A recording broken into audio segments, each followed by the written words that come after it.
Hello, and welcome everyone to another Sales Hacker webinar. Thank you, as always, for hanging out with us. We've got a great discussion lined up for you. It should take the next 45 minutes to an hour or so. I can see everyone kind of trickling in now. We had some great registration for this one, so thank you, as always, for being such an engaged community. But before I introduce, my two awesome guests, very excited to host them both. What we're going to be talking about is how to ignite growth, sales plays for winning in 2020 and beyond. 2020 has been certainly the strangest year in my career to date, and we're going to wrestle with, how people and organizations are reacting to 2020, some strategies for getting back to it, and some winning plays that are going to sail us through to 2021, which, fingers crossed, is a better year for all of us. But really quickly, as everyone's joining here, quick housekeeping items. So number one, these are always recorded. So I always say there's a whole slew of new challenges that come with working from home. Your dog might be biting your leg, your kids might be screaming in the background, whatever it is. If you have to go take care of something, don't worry about it. We will send this to you in about 24 hours. And then last but not least, this is going to be a roundtable discussion. So we have some really key kind of talking points, some meaty content we want to get through. But it's always so much more fun for myself and for the panelists when we know who we're rocking with, we know who we're hanging out with. So if you can go down to the chat feature, just at the bottom there, introduce your name, your title, the company you're with, so we can kind of get a gauge on the audience. And then secondarily, we would love it if you were in the driver's seat for some of this conversation. So if you have some specific questions that pertain to this topic, please do send them our way. There is a chat section, Q&A section, different than the chat section. I'll be keeping my eye on that, and we'll kind of be pulling from there as we go. If there's relevant questions, we'll get to them right away. If they're a little out of left field maybe, which are allowed, we'll get to them at the end. But I think that's all the boring stuff out of the way. Let's dive into it. I want to welcome my two guests. I'm joined by Ravi Sharma and Mike Cabot. Mike and Ravi, welcome. Thank you. Thanks, Scott. Glad to be here. Yeah. Looking forward to hosting you both and picking both your brains. And so just for the audience's sake, do you guys mind, and Ravi, I'll start with you. I always call it, can you give us the 2-minute superhero origin story of Ravi? How did you get to become a VP of sales at such a cool, fast-growing company? Yeah, happy to do that. 2 minutes is plenty, by the way. So again, just way of introductions, right? I lead the high-tech team and the growth team at D&B Digital, and actually came to D&B through the Lattice Engines acquisition that took place about a year ago. And prior to that, I was at Lattice Engines for about 4 years in a variety of different roles, from both as an individual contributor all the way to managing our growth team. And as far as the journey's been fun, interesting, with a bunch of ups and downs, like every other sales story you can imagine. But to me, I've been in the high tech space for 20 plus years, and just have worked through a variety of different companies and selling solutions across the board at companies like SAP to obviously kind of where we all live now, which is a SaaS world. So within Lattice Engines, I had a great opportunity to just kind of move up the ranks, given the growth that we were experiencing from the time that I joined. And to be, just to kind of be perfectly honest, it's been kind of nice to see the predictive analytics space. And I'm sure Mike's gonna have some thoughts here too. But from being it's a predictive analytics tool for prioritization being managed by a few data analysts, it's really become core to kind of the go-to-market strategy for most companies as they're looking to kind of scale and grow their business. So again, it was great to be part of that run where we got acquired by D&B and now have the opportunity to kind of manage and run a larger team within that D&B Digital portfolio. That's awesome, man. Thanks for sharing. So many on the line. will look at, a career like yours, and that's what a lot of us are trying to emulate and trying to do. Is there any like red thread throughout your career that allowed you to kind of keep progressing? When you look back now, what do you think it was that allowed you to do that? Yeah, I'd say probably a couple of things that again are common threads in a sales career, but sometimes overlooked or kind of put on the back burner. And I think it starts with kind of just sense of humility. I think especially kind of the world that we are living in now, as you mentioned, right? We're all going through things that we've never even thought of or experienced firsthand, right? None of us on this call or anyone for that matter has kind of gone through the uncertainty and the kind of fear that's come with COVID. So, to me, it's always been about how can I help the customer, right? Kind of looking at things from a customer lens, right? The sale will come, and again, we're all in sales, so it's like you got to hit your number at the end of the day, right? That's obviously there. But I think if you've always kind of put that customer focus up front and center, right, and try to really to kind of look at your engagements through that lens, it goes a long way, especially in the valley where you end up selling to the same companies, end up interacting with the same people, right? So when you have that kind of customer-centric view, again, I hate to use some of those terms, but it is true, it's that customer-centric view, and kind of layering some of the humility. And then I think the other piece that sometimes gets overlooked, especially in this day and age, being 20 plus years in the sales world, it's just pure grit, right? There's no substitute for grit, like it or not. Like it's just the way of the world. And especially as you see, buyers becoming more sophisticated, companies becoming more sophisticated, you have to be customer centric, but you also have to be able to, have that grit and persistence to kind of push things through especially when things get a little tough and uncertain. So those would be probably the two kind of characteristics that I'd say kind of have definitely helped me kind of be successful in this profession. I love it, man. I love that. And oftentimes that humility and grit kind of come hand in hand, because you have to be humble enough to, roll up your sleeves and really, really get it done, even as you progress. I love it, man. Mike, same question. Quick kind of backstory, how you got to where you're at today. Yeah. So I've been also in sales for about 20 years or so. But my early days, I spent some time in real estate, and it was an interesting thing. Was just trying to get out of that and shift into tech. And it took a lot of networking. Eventually I did it. And then once I got there, just worked really hard, started as an SDR, and just never stopped learning. And then went from SDR to selling kind of larger deals, and then started doing early stage startup stuff. So probably most notably a company called Infer. We used to compete with Lattice Engines. So it's something I'm definitely passionate about, and it's been fun. It's been fun now to actually buy a solution like that, not just sell it. So that's really what's kind of got me here, is just continued hard work. And I think maybe to answer your question about what's the common thread, one of my former CEOs called me a walking self-help book, mostly because I just was constantly sort of seeking feedback and trying to learn. And I think that combined with just hard work, and I always tell that to younger folks that ask, how do I get promoted? And I always tell them, like, the foundation is just work harder and hopefully smarter too, but you got to put the work in. I think that's done me well. Mm-hmm. I love it, man. That lifelong learner piece is so huge. I got to ask, did you guys ever compete head to head on a deal, or was that the timelines add up? Timelines missed. We never actually went head to head. Yeah, that would have been a great one. Funny story on that. Actually, Mike came to my last company and actually pitched us the Infer predictive solution.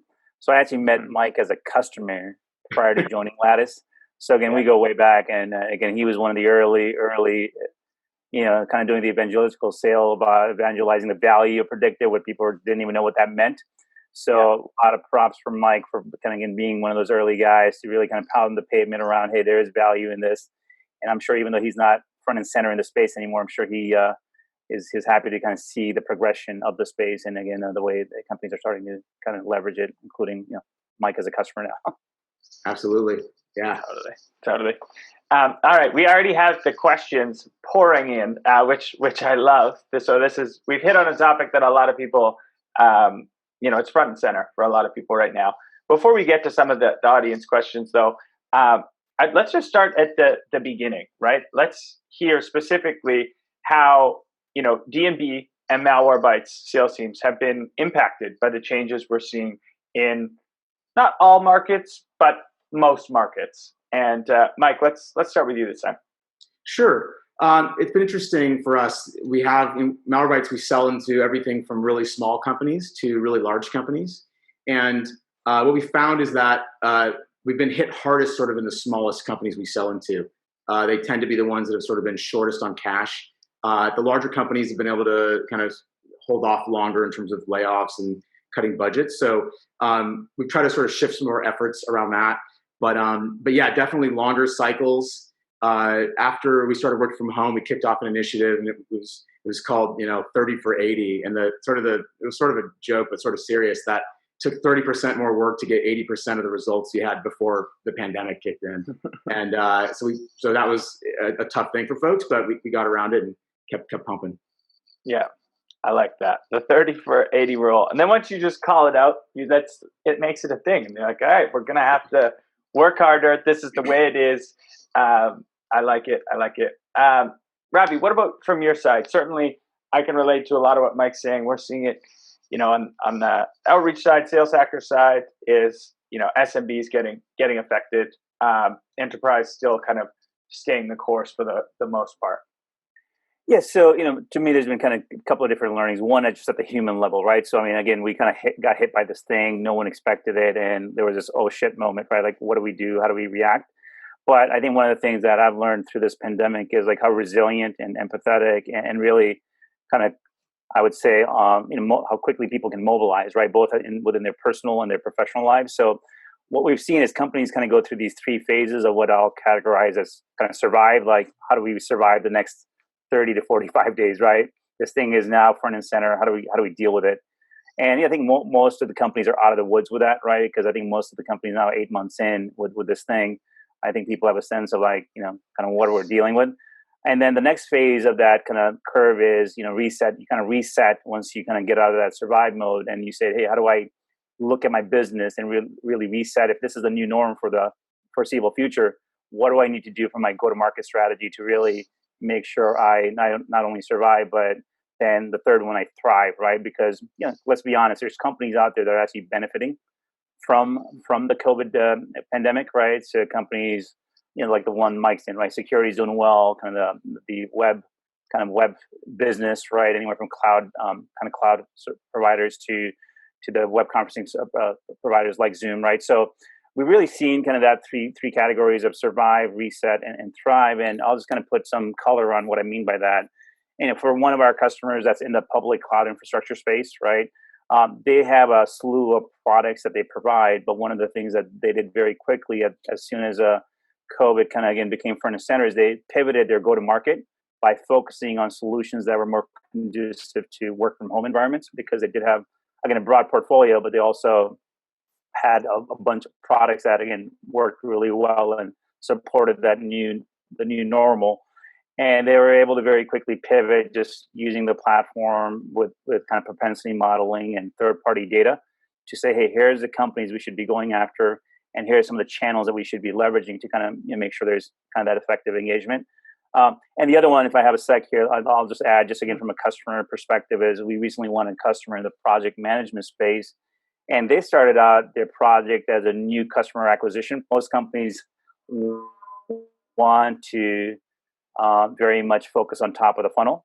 But as COVID again became front and center, they said, you know what, we want to focus on adoption and expand the existing customer base. So it was really all around how can we help our customers better monetize our software, because it's a usage-based software platform. So they kind of pivoted from this evaluation from new customer acquisition over to really kind of doubling down on their install base. Yeah.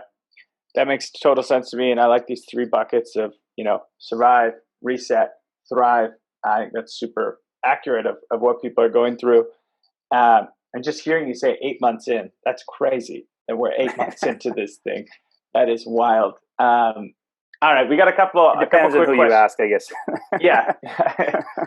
All right. We got Mike. Someone's taking a jab at you here. Jonathan says, did Mike agree to do this just to get out of doing yard work? Someone's doing the heavy lifting out there behind him. I thought that was funny. Yes. All right. So let's quickly do a poll. So those are some of the challenges Ravi and Mike have been seeing with their teams. I would be curious to see. We got a ton of people on here right now. What challenges are you seeing out there? And I'm going to launch this. So we're going to ask, what changes have you noticed in your own markets and pipeline?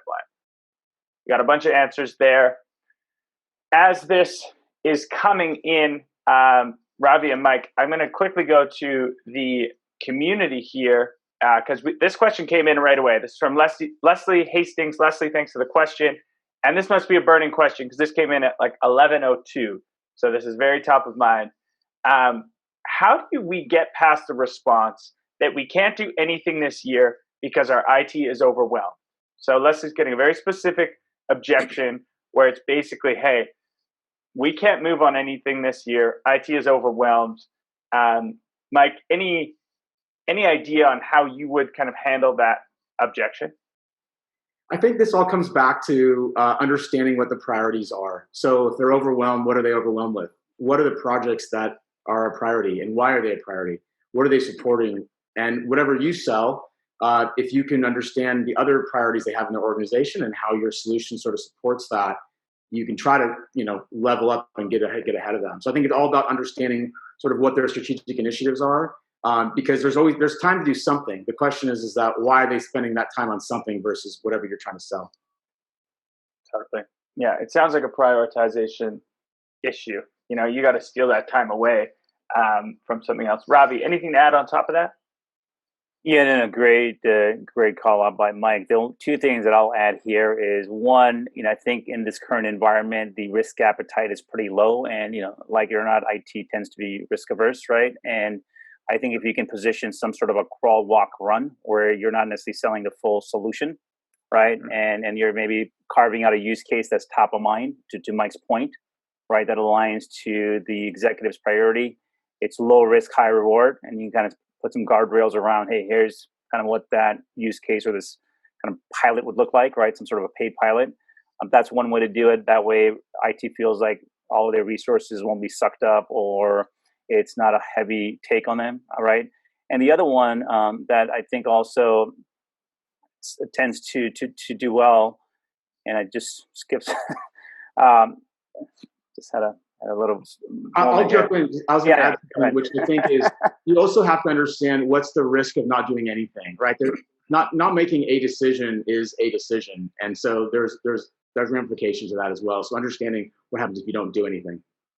Yeah, and thank you for that, Mike. Good timing there, wingman. So the other piece I would say is that we have the notion of managed service, right? So if again IT is not quite ready to take on the work of implementing, we can come in with a managed service option. So really, as long as the business has the buy-in and the budget, we can kind of manage all the work for them, right? So again, we can kind of prove out the value, and then once the value is proven, it's a lot easier to get IT on board, especially if you can kind of get your senior leadership to kind of support that. So that's the other option that we're actually seeing a lot of our customers keen on, is this managed service option.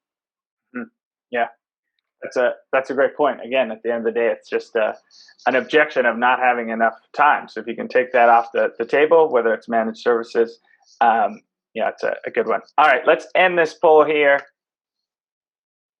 All right. So I'm not sure if you guys can see these results, but the front runner changes that people have noticed: 39% tightening of budgets. So.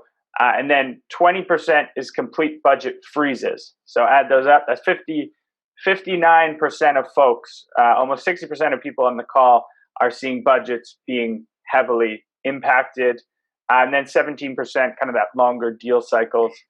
Ravi, when you look at that, is that surprise you, or is that kind of in line with what you're seeing as well? It doesn't.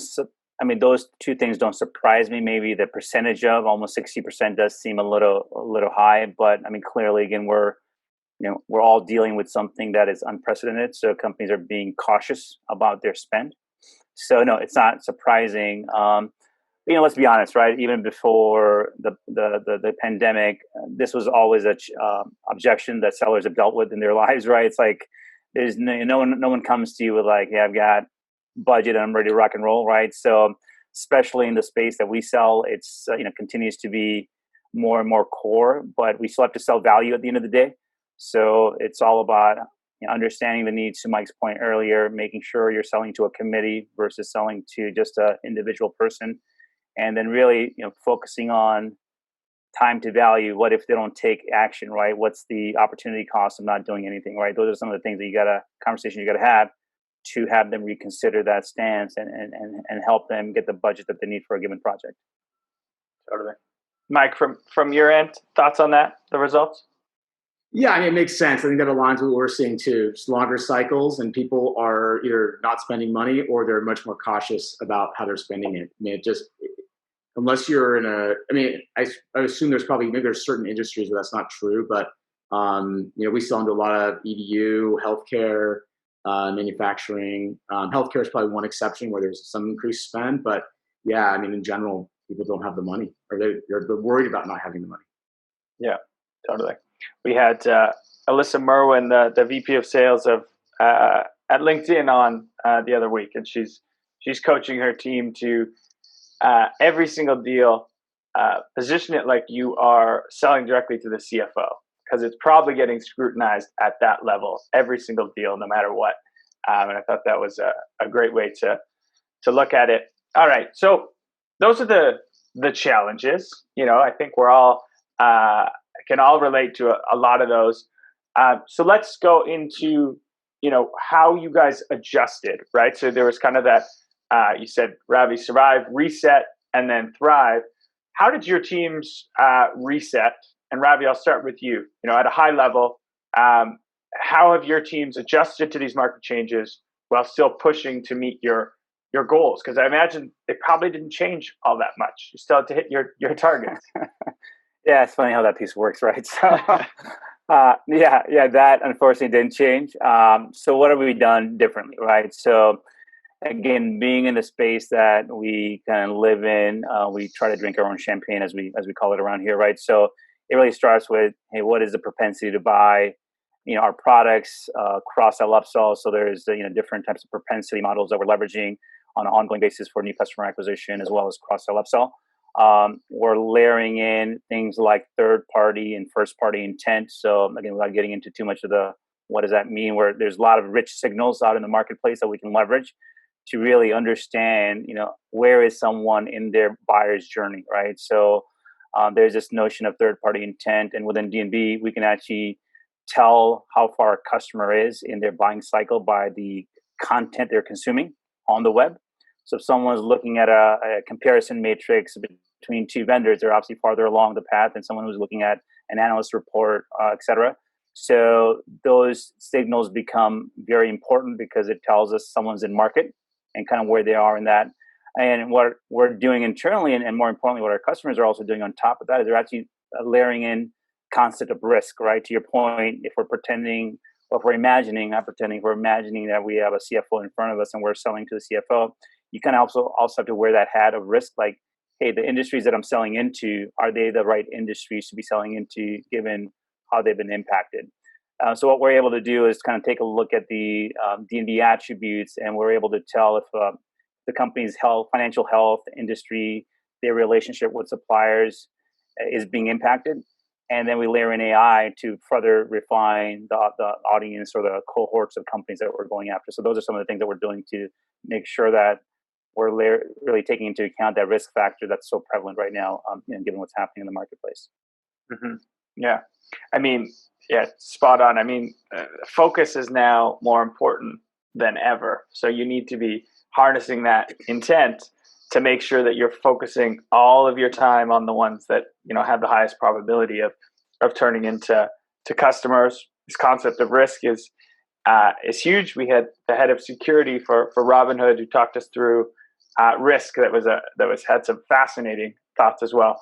Mike, what are you seeing, and what changes did you have to make virtually? I imagine overnight, so that you can have a hope to still hit your goals.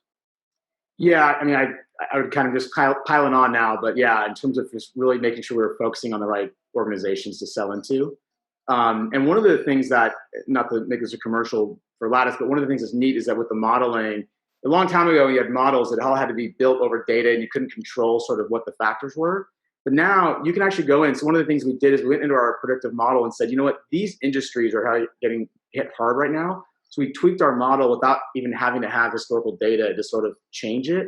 So, and that's really huge for the reps because now they can show up and automatically now all their accounts are sort of reprioritized based on what we know is happening in certain industries that are just not doing well. So that's been a big thing. And then I think, as I mentioned earlier, just really increased focus on activities, and not just activities, but the relevancy of what we're saying. Right? We're finding that, you know, before maybe some of this more generic outreach would just work. And now we're trying to use tools like outreach, obviously, to make sure that we're actually personalizing more of that content. And we can use that with some of the learnings we're kind of pumping into the system from D&B and Lattice as well. So it's been really big for us. Yeah. Going quickly to activities. So you mentioned this, the 30 for 80 rule, which again, I really like. So you've identified that you need 30% more output to get 80% the result. Did you then push that down to your team and say, hey, you know, we're going to have to do 30% more calls. We're going to have to send 30% more emails to get the result? We did, and we put a bunch of spiffs in place as a way to sort of encourage people. Like, obviously, hopefully you're going to do your activities because we know you need to do that to hit your number. Yeah. But we also want to make sure people felt, hey, like if we're going to come down and ask you to make 30% more calls and emails and touches, then we want to give you a little something. And it was a really cool spiff because everybody could win it. It wasn't just a single winner. All you had to do was just every week do your sort of averages we asked for, and they got paid out. So people really liked that. And it worked. I mean, it really helped drive up the results.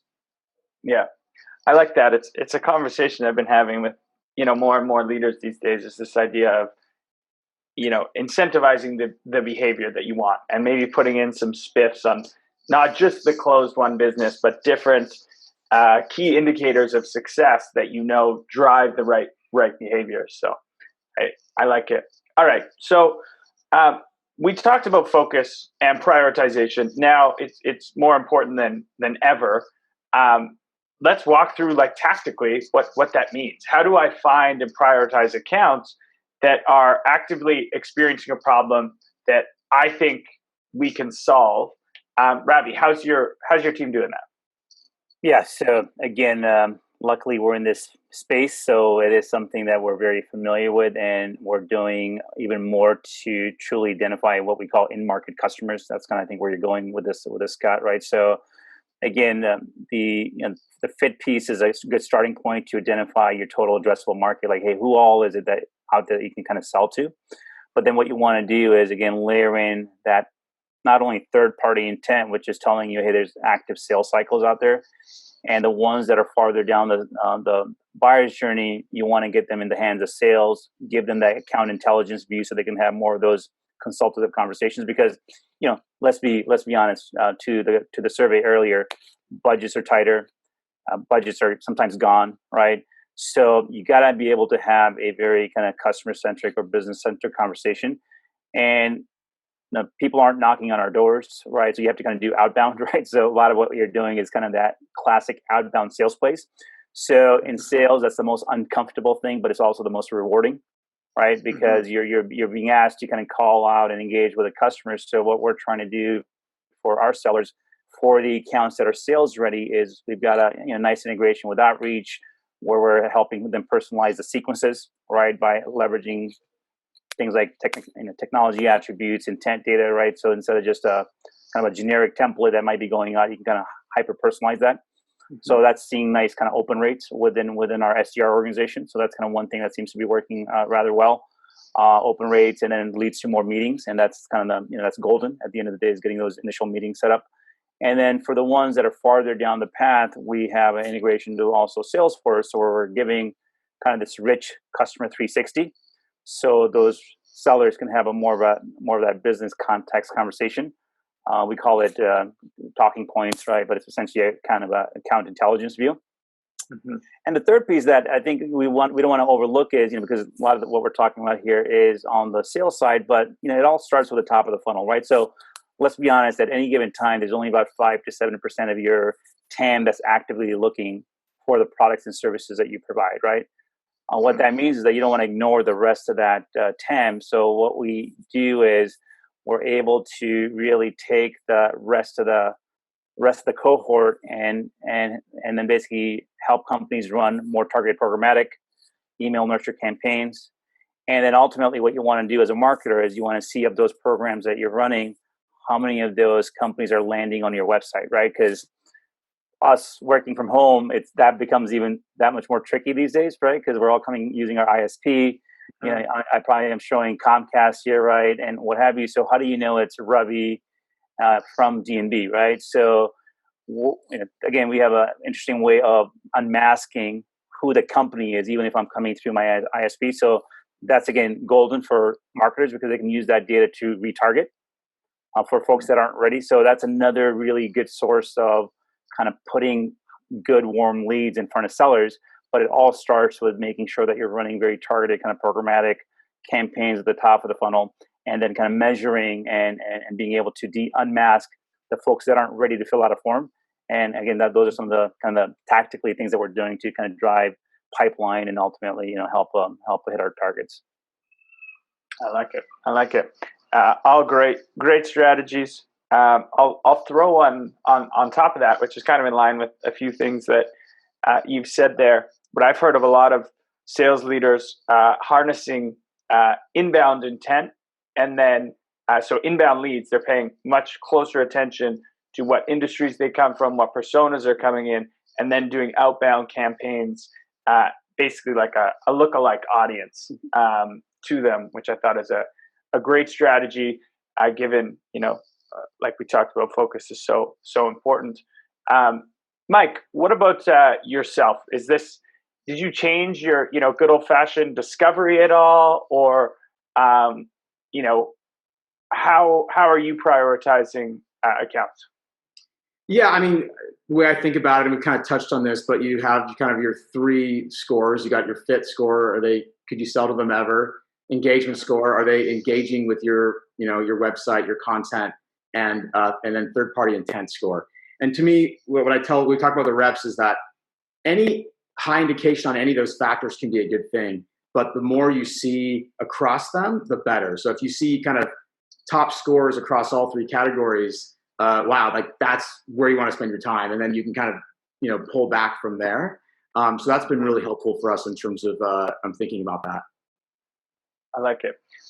So you breezed over that quick, but I think there's a lot of gold in there. So you said fit score, engagement score, third party intent score. Can you go a little bit deeper on each one of those and what those mean? Sure. So your fit score is just, could I sell to this company ever? Do they look like the kind of companies, organizations that buy from me?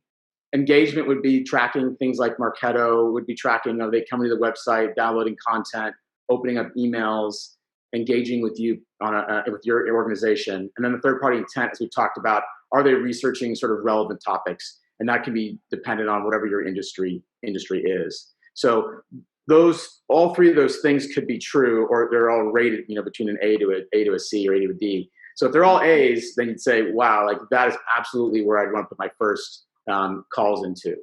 And something else I would actually add to this is for our upsell team, we're also using a similar model where we're trying to also look for things not just upsell for attention.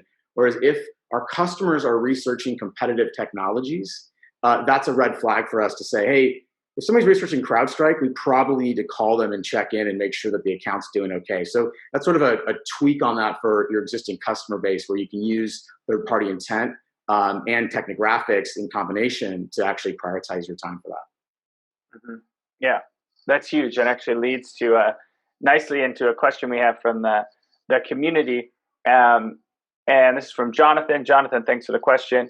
Have you shifted strategy at all around value adding and retaining logos more and restructuring how to maximize revenue over time differently? So have either of you seen a focus on, cross-sell, upsell versus just going after net new? Yeah. Ravi, we'll start. Yeah, I can jump in. Absolutely, right. So as I kind of shared an example earlier where we engaged with a customer, they were kind of initially focused on new customer acquisition. And again, as the pandemic kind of hit full speed, they kind of shifted their priorities. So we're absolutely seeing this within our customer base.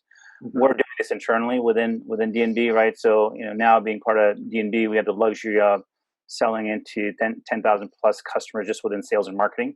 So very much it's about going into that existing customer base, using some of the things that Mike just very nicely described to identify where there is additional opportunity to sell more products, right? And it not only helps with retention, because the earlier you can identify a customer is out there actively looking for other products and services, the better off you are, right? Because there's all kinds of metrics out there for companies using 2+ of your products. They're going to be with you a lot longer from a retention perspective than just kind of a single product, right? So there's that piece of it. So retention absolutely plays into that.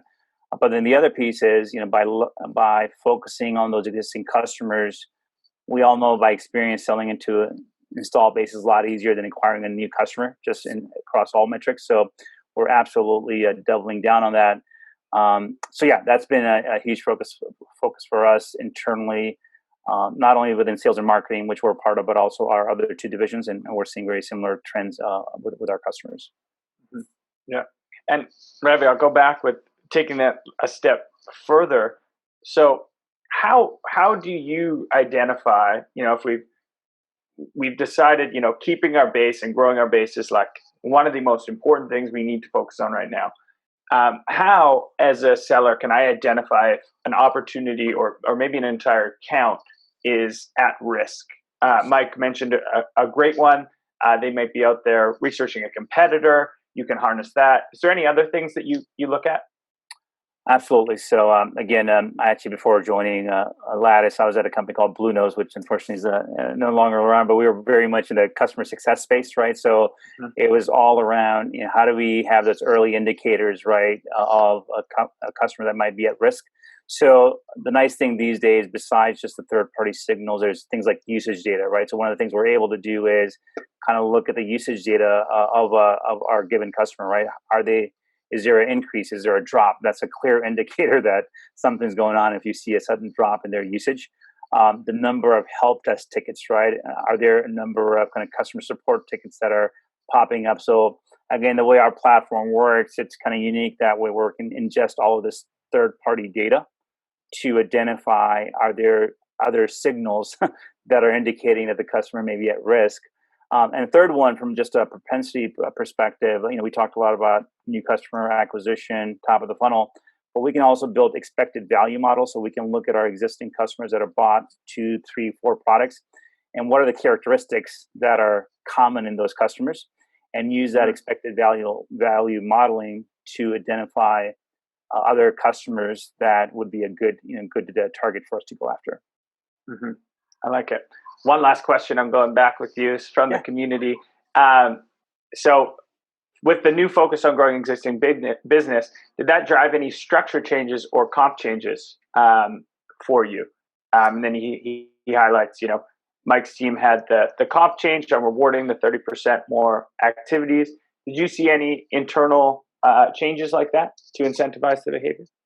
We didn't, just because we, within like my team, were responsible both for kind of hunting and farming to a certain extent. So there's this notion of acquiring customers and then expanding those customers. We do have a kind of a classic customer success organization that is focused on kind of adoption, right? So we have that arm that continues to focus on driving value to our customers once they're onboarded. But we didn't structurally change a whole lot that way, just because from the get-go we were very much about, hey, just not about bringing in customers, but how do you then grow that relationship. So we haven't changed that way. Got it. Similar question to you, Mike. Is part of your team's purview to kind of grow existing accounts as well? And if so, have you done any structural changes to try and incentivize that more so? Yeah, so I also own account management, upsell, and renewal. So we made actually a pretty major change. We took our upsell team that actually sat on the new business side, and we combined them with our renewals team now. So now it's a single sort of account management team. Because our upsell team was killing it. They smashed their quota. They're the only team that really did exceptionally well, I think, at least across my org. in Q2. So we combined them, and now we're really focusing on sort of a deeper engagement with customers and making sure that upsell is not happening at the expense of retention, that the two are going to go hand in hand. So that just happened last week. So yeah, pretty big change for us. That's a huge change, and probably too early to have too many learnings from it. But my question is, so you said your upsell team was killing it, right? Yeah. Can you share any strategies that they were doing? I know there's the classic that on the renewal side, you maybe don't hear from them too much, and then they're just renewing right away, and that's always the worst feeling as a buyer. Can you maybe share some strategies the upsell team was using, maybe renewals as well? Yeah. So one thing is that in terms of upsell, they're using employee data to look at how big the account was versus how many seats we sold. And that's like their favorite report, because it's sort of just gold sitting there. You have this list of accounts where that there's more to be sold there, so we can pick up some more seats. That's one thing they did. And then they also looked at accounts that were running a on-prem solution that would be a good fit for cloud. And we know certain industries like cloud better, and so also focusing on that as well. So that was the main thing we did on the upsell side. On the retention side, it was really, they were kind of in a 90-day cycle. They really would pick it up at 90 days. And so now with this new combined team, they start day one. And now we have also an increased focus and compensation tied to deployment, which is not something we have actually had anybody tied to before. So that's a new thing for them. I like it. Thanks for sharing. All right, I want to shift gears a little bit. And we talked slightly about, Ravi, you mentioned, the shift into outbound and putting some more resources there. Let's talk a little bit about how to personalize, some outbound engagement to make it relevant and valuable to your prospects. Because I know certainly my inbox is noisier than ever. I feel like there's probably been exactly a 30% increase to Mike's rule. It seems like a 30% increase in activities, at least what I'm seeing personally with people trying to sell me stuff. How are you guys standing out from the crowd, sir? Crowd and the cloud, right? All the same these days. Right? Yeah. So again, we've talked about some of the third-party data that's available, right, out there to start to personalize, right? I mean, with all of the offline events gone for the foreseeable future, right? Companies like it or not are doubling down. That's why you're probably seeing that 30% spike in your inbox, right? Companies are doubling down on their digital kind of focus, but that also leads to a lot of noise, right? So I have a couple of thoughts, and I want to just kind of philosophically, there's things that you can do, but again, it's hyper relevancy, hyper personalization, whatever you choose your word. It's critical to company success these days, right? So leveraging that third party data in the channels that you use to engage is just critical, right? That kind of starts with one. But I think philosophically, there also has to be some changes, right? Especially as we kind of deal with the new norm. And it really starts with a tighter sales and marketing alignment. Again, that's been around, like, if you believe in the ABM kind of framework, that's front and center. But it's really using those real-time insights and that feedback to kind of inform your sales and marketing teams how to kind of engage and take that feedback loop into your day-to-day. Because sometimes you wait weeks, if not months, to kind of take that feedback. So kind of that tighter alignment is really, really critical. You also have to differentiate on digital, right? So everyone's doing digital, so you're not doing anything different there. But it's really critical to be hyper relevant, right? So mapping out where each buyer is in their buyer's journey and engaging with the most relevant content becomes really, really important. Again, easier said than done, but if you have some of the tools in place that allow you to create always on segments, allow you to then activate those segments on the fly in real time, really helps with that, right? And then engaging with your buyers where they are, right? Again, buyers are all over the place, right? If you kind of look at any person these days, they're going anywhere from emails to a website to mobile, connected TV. So really, how do you engage across these different channels and where they live? That's really, really critical. two quick points that I'll highlight and then I'll pause is we have to be agile, right? If anything, COVID's taught us is to be agile, right? You cannot be agile and survive in this environment. So as things unfold, how do you take that feedback and incorporate that into your kind of go-to-market and your business environment? And last one that I probably should have started with the first, right, is kind of empathy and tone, right? No one wants to hear a sales pitch, right? No one wants, Ravi to call and say, hey, are you interested in our ABM platform, right? You want to be relevant. You want to be empathetic. You want to realize that not only the budgets might be shrunk, but these people have been cooped up in their homes, right? With the kids all around, right? Like, are you catching them at the right time and all that? So I think that piece is probably number one. And then some of the other pieces that I shared. Mm-hmm. Yeah. Empathy and tone, now more important than ever. This idea of being hyper agile is huge. I've actually got an example I'll share of that on like a really micro scale. And so this week we're hiring a partnerships manager on the Sales Hacker team, and we announced this earlier this week. And the first day I got 100 emails and one phone call. And then I announced that, and I said, I only got one phone call. And then the next day, I got like 100 phone calls and one email. And both times, the people that were swimming where the noise wasn't got my attention, right? So it's this idea that you have to show up in all the different channels because you never know which one is going to be, the noisiest. So I thought that was a micro example of what's happening on a macro kind of scale of this attention pendulum kind of swinging from different channel to different channel. Mike, anything to add on top of there? And maybe I'll reframe that question a little bit to answer a question here from Sam. Is, as a leader, how do I ensure we're organized and prepared for this new era of outbound sales? And reading between the lines there a little bit, there was a lot of field sales organizations or AEs that weren't used to prospecting that now are asked to go out and make that happen. And those can be some pretty dramatic shifts for people.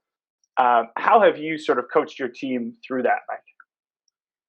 Yeah. So for one thing is we beefed up our enablement. So making sure that if everyone's really tight on how to use all their solutions. So if there's got any technology they're supposed to be using, that they really understand how it works. I think that's one thing. And then also helping them understand that that there's sort of there's kind of like three levels of prioritization. You've got your accounts that are good in hopefully using other indicators like intent, and you're going to hyper personalize that at the person level. And then saying, hey, then we've got this sort of next group down that personalization can probably happen sort of at the persona and industry level. And then you've got some accounts that aren't really showing us much in terms of intent, or maybe it's a lower fit score. And so those are the accounts we're sort of putting into more of a mass touch, and finding that you kind of have to have all three because you're going to get something from each group. And if you can't all you did was mass, it's not going to work. If all you did was personalization, it's probably not going to work either because you can't touch enough accounts. So really just encouraging people to break their accounts out in those three buckets and then align their personalization strategy with each bucket. Yeah, that's great advice. So essentially a tiered account system, and then the lesser tiers are more automated. The higher tiers are more personalized. That makes total sense. All right, couple more questions rolling in. We'll try and sneak in a couple more. All right, this is a good one. This one's from Jake. What are your thoughts on social selling? Do you have any reps who are heavy LinkedIn users? Does it work? I know from my experience, LinkedIn seems to be busier than ever. Again, more people are at home, more people are trying to stay in the loop. Ravi, maybe we'll start with you on this one. Does anyone on your team do this really well? Are you teaching this for your org, or is this just another kind of channel in your eyes? No, so I would say, in spirit of kind of being wherever you need to be to engage with the end target audience, right? You go there, right? And clearly, in our world, LinkedIn is where most of us, live throughout our day. So we're absolutely seeing, especially in the SDR organizations, they leverage InMail quite a bit as a way to engage, just quick snippets on kind of what they're trying to do, keeping it very precise and relevant. And it's really used to kind of strike that initial conversation. Because again, everyone's inboxes are just inundated. So sometimes LinkedIn ends up being a better place to to try to engage. So absolutely, we believe just omni-channel social selling being one of them. From our perspective, we also allow our customers to push their audiences right into LinkedIn, Google, Facebook, because, again, all of us being home, we do have, like it or not, a little more flex and spending time on our social platforms of our choice. So the ability to kind of get the right message in front of the right audience on a social platform seems to be actually top of mind for a lot of our customers, and we absolutely are using it internally to engage with our targeted accounts. I love it. Mike, what about from your side? Is it a big channel for you guys? I would say, I don't know if it's a huge channel. We do use it. I think it tends to work better, at least for us, in the higher the segment in the larger enterprise accounts, mostly because the people that are doing that prospecting at a rep level have Rolodexes, and I won't say Rolodexes anymore, but they have relationships and networks. I was old. Made me feel old right now. It's coming back, Mike. It's coming back. I would say LinkedIn might be the new Rolodex. Right. Anyway, but so in those cases they have some credibility. But what I have not seen work well is SDRs trying to connect with highly technical buyers when they don't really have any credibility, and they just doesn't seem to resonate. People feel like it's just sales. So, but I find definitely at the larger end of the market seems to work well though. Yeah, I love it. And Jonathan has a good kind of point here. Regardless of channel, would you take your own outreach? If you were your own target, would you take your own outreach? I think that's a great question to ask yourself. Anytime your team is running a play, walk through the motions. Would I respond to this? I think that's a great point, Jonathan. All right, as we wrap up here, gentlemen, thank you, of course, so much for all your insights. You guys are an absolute wealth of knowledge. Here's a question I'm gonna sneak in because it's one of my favorite questions to ask. If I had a time machine and I can transport Mike and Ravi back to yourself at, let's say, 23, you're starting your sales career. We get lots of leaders at Sales Hacker, but a lot of people starting their career as well. And if you could go back and give the Mike and Ravi at 23, starting your career, some advice, what would that be?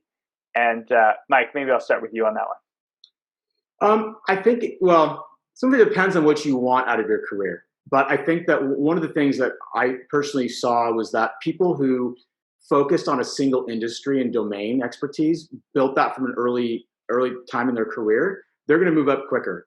So if you bounce around between industries or domains, you have to relearn it. There's new people to meet. You don't have as much domain expertise. So if you're trying to move up quickly, I would say that's something to really focus on. And also just keep your mentors across companies and just keep learning, keep asking people. And I mean, I was doing that, but probably not as intensely as until I got probably a little bit further along in my career. Mm-hmm. Fantastic advice. I think that piece about going super deep on an industry or a domain, that's such an accelerant. Go all in, learn it through and through, learn the key players, and then certainly, keep in touch with all those mentors. Never burn the bridges, but behind you is massive. Ravi, what about you? Yeah, I mean, I would definitely agree with the 2 points that Mike, you brought up. I think the other piece that, early on, and I talked about at the beginning, right, the humility piece. I think when you're young, you're very voracious, very kind of arrogant to a certain extent. I know I was, right, and it's, dose of humility is always a good way to kind of fix that. So I think just the piece of humility is really important from the get-go because it does two things. It opens up your learning aperture, because I think when you're arrogant and you feel like you kind of know it all at 23 is just it's a recipe for disaster, right? So again, it's just the age thing, right? Sometimes you just don't understand that piece. So if I could tell myself at 20, 21, 22, whatever that is, right? Like, hey, you got a lot to learn and be open and be open to feedback and don't be defensive, because that's the other piece that, again, I think human nature, right? Anyone tells you, hey, you can do something differently, you just react in a very negative way. So I would say that that's one piece. And then I think just the proactiveness of learning, right? Learning just whatever topic that you're into, right? Whatever industry that you want to go to. So kind of go back to Mike, your point. There's trainings, there's internal trainings, there's external trainings, but unless you have the appetite to learn and continuously improve, you just will get left behind. It's just the nature of the kind of the world that we live in. So those would be the two things that I think are really, really critical. And the third piece that I'll just layer, given we live in a very connected world, is that networking piece, right? You gotta network early and kind of stay in touch with people that have really had an influence on you, professionally as well as personally. And that piece, we get all busy as we grow and we have families, we have kids and all that. But I think having a healthy kind of professional network is also critical to success. Mm-hmm. Tons of great nuggets in there, and certainly that piece on getting busy with your learning is just going to become more and more important as the world gets more complex. The pace of innovation accelerates, from technology to best practices. It's just all happening so quickly. So that's huge. Well, gentlemen, Mike, Ravi, thank you so much. That was a lot of fun. If people want to connect with either of you, LinkedIn, best way? Are you Twitter guys? What's the best way? Yeah, LinkedIn. I'm on Twitter too, but more active on LinkedIn. Yeah, LinkedIn as well would be the best way to go. Awesome. Amazing. Well, thank you so much. And thank you to the community. You guys always amaze me with such incredibly thoughtful questions. You guys were super engaged. So thank you for that. And Ravi and Mike, I hope you have a fantastic rest of your day. And we'll see you guys next time.